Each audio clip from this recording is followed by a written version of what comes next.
Hey everybody, welcome back to another episode of The Savage Kitchen. Last episode, you saw us prepare a stuffed pheasant breast with special guest Warren Epstein, the art and culture editor of the local Gazette magazine. I hope you read it. And today we're going to be finishing that dish off with a lovely pheasant confit. It's confit. Excuse me? Confit. Confit? Confit means to cook in your own fat. Like me on a hot day, cooking in my own fat.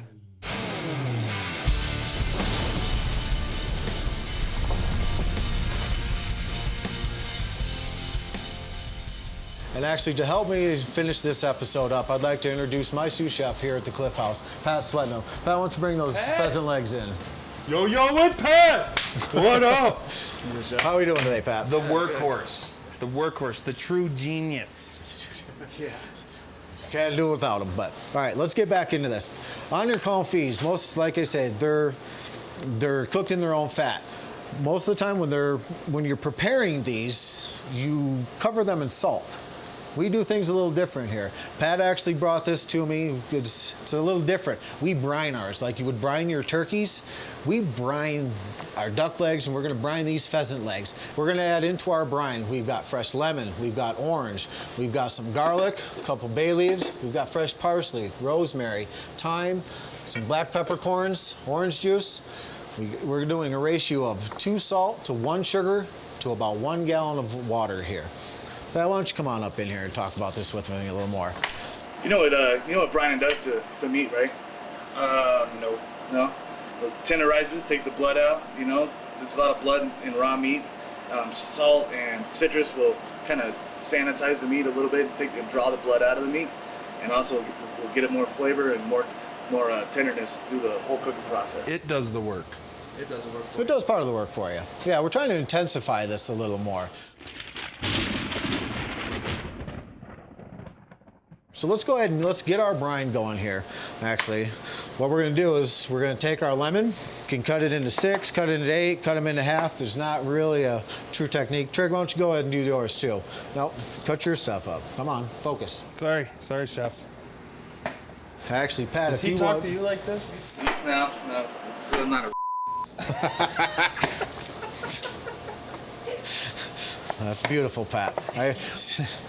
I'm not the only one. I'm not the only one. 8. So, well, it does say 8s on the recipe, but like I said, you can cut them up a little smaller. Is it a speed issue? Speed issue. Speed issues, but okay. So what we're going to do now, Pat, if you can bring that bucket of water over there. Okay, we'll pull these duck back. Yep. Basically, we're just going to set these off here. We're going to add our sugar in. Throw our sugar straight into the water. Throw our salt straight in there. What you might want to do is, if you can, grab your spoon. Another way for doing this brine is to heat this brine to actually really break down the salt and sugar. Most of the times with the sugars of everything else going in here, it breaks down. There might be a little bit at the bottom. So just a different technique. You could heat your brine to dissolve the salt and sugars. Okay, let's add in our oranges. Trey, you can help, or Pat? I can do it. Are you sure? Let's get our oranges. Let's get our lemons in there. Yeah, we might have a little much there. Take a little bit out. All right, now we're going to take our whole garlic. We'll throw our garlic in there. Whole garlic. A couple bay leaves in there. Nice little bit of some fresh parsley. Get that in, push that down. We're going to have to take a little bit of that water out. Obviously, I took too small of a little pot here. And obviously, a few more peppercorns. So basically, you maybe get like 12, 15 peppercorns in there. You know what? Little Malibu rum. We're ready to rock and roll. Well, you could possibly do that one too. We're gonna get us going here. Thank you, Pat. I'll take that. Okay. Now that we got that in there, let's go ahead and add orange juice into it. A little more acid to it in that orange juice.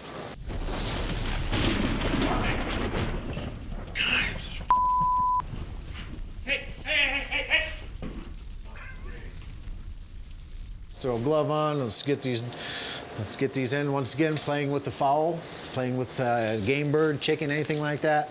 Sanitary wise, you really want to wear a glove. Be real careful with it, because the last thing you want to do is get somebody sick. So we're just going to take these and set these right down in there. Just push them all the way down to the bottom. And we're going to overflow again. But You get the deal on this one. We're going to leave these two out. We're going to set this aside. And in the magic of television like we have here, Trig, It's delicious.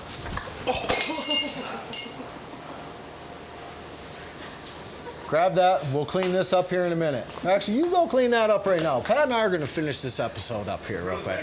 What we have is these ones are pre-brined for us. Love the magic of television here. So what we're going to do with these ones, once again, actually, Pat, you want to bring in that pan there for us? Yeah. Pull these out. You really don't need to save the liquid. The liquid's not going to be much use to you now.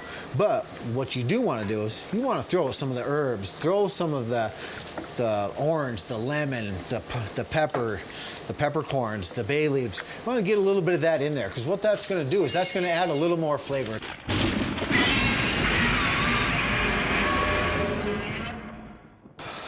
Now you're doing what you should be doing.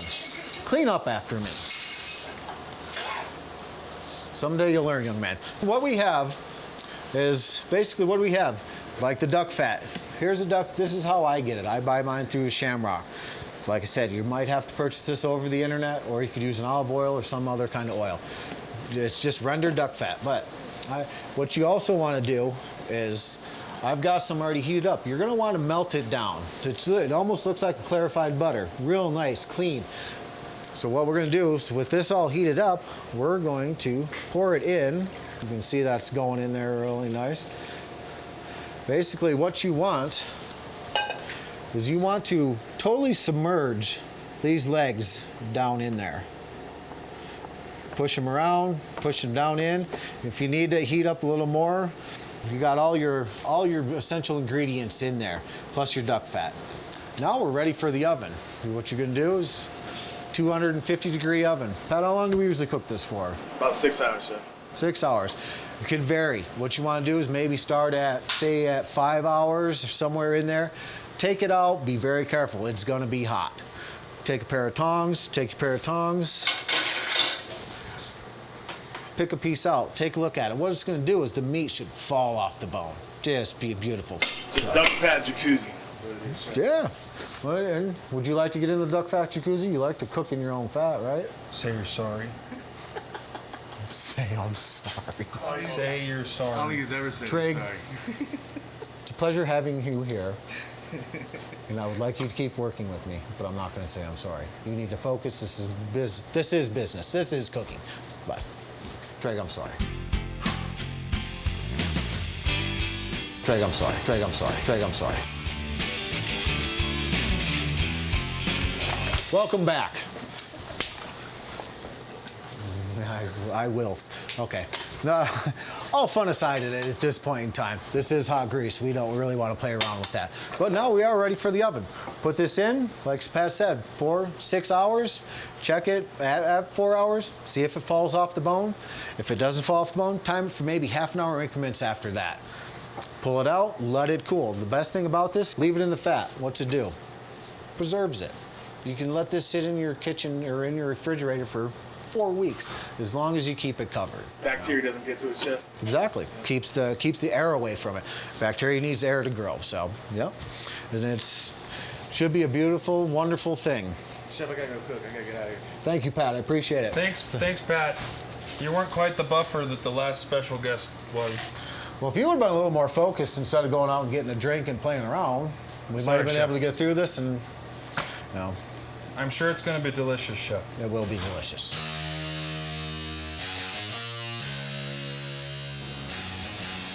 So, duck confit Confit. is delicious. My drink was delicious. And you should come in and you should try the confit Thank you. and ask me for my drink because it was delicious too.